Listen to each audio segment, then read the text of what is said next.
আজকে আমার রান্নাঘরে রাজা হচ্ছে পটল কুমার।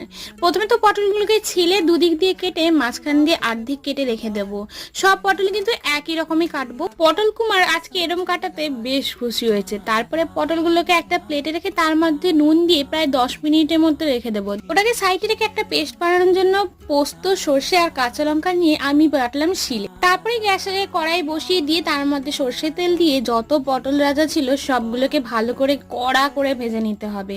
দেখো বৃষ্টিকাল শুরু হয়ে গেছে, মানে পটলের সিজন প্রায় শেষের দিকে। এই রেসিপিটা যদি আজকে না করলাম তাহলে আর কবে করব।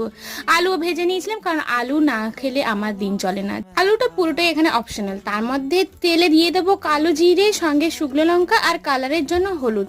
তারপরে বেটে রাখা পেস্টটা দিয়ে তার মধ্যে ভেজে রাখা পটল আলুটা দিয়ে ভালো করে নাড়াচাড়া করলেই হয়ে যাবে আমাদের পটল পোস্ত। রেডি হয়ে গেলেই তার উপরে 1 চামচ ঘি ছড়িয়ে দিয়ে গরম গরম ভাতের সঙ্গে পরিবেশন করুন।